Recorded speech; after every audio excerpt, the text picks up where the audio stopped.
Israel ও Hamas ট্রাম্পের প্রস্তাবিত শান্তি চুক্তির প্রথম পর্যায়ে বাস্তবায়নে সম্মত হয়েছে। নিজের সামাজিক যোগাযোগ মাধ্যম ট্রুথ সোশ্যালে মার্কিন প্রেসিডেন্ট ডোনাল্ড ট্রাম্প এ তথ্য জানিয়েছেন। জানান, খুব শিগগিরই সব জিম্মিদের মুক্তি দেয়া হবে এবং ইসরায়েল নিজেদের সেনাদের নির্ধারিত একটি লাইনে সরিয়ে আনবে।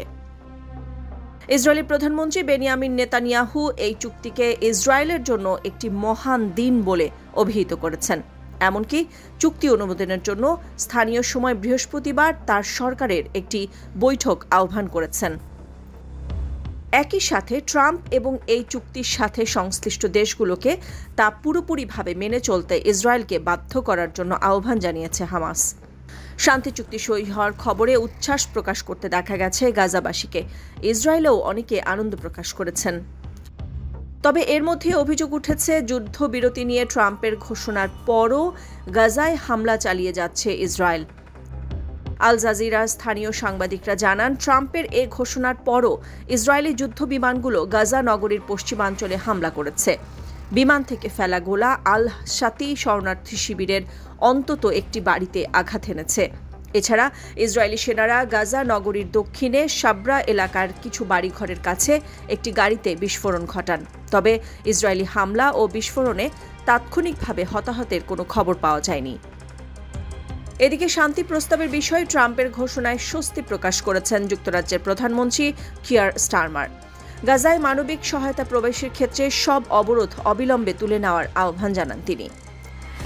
2023 সালের 7 অক্টোবর হামাসের হামলার পাল্টা জবাবে গাজায় ইসরায়েলি সামরিক অভিযান শুরু করার 2 বছর 2 দিন পরে মিশরে এই সমঝোতার আলোচনা শুরু হয়।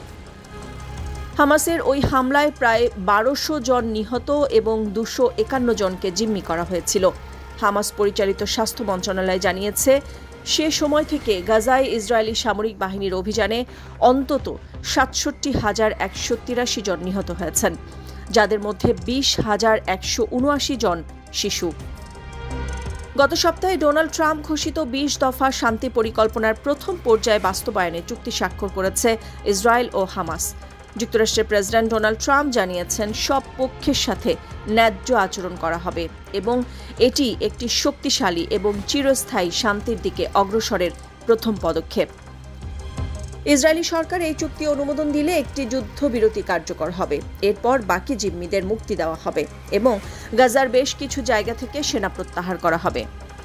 ট্রাম্পের ব্যক্তিগত উদ্যোগে শান্তির জন্য আলোচনা আরও জোরদার হয়েছে।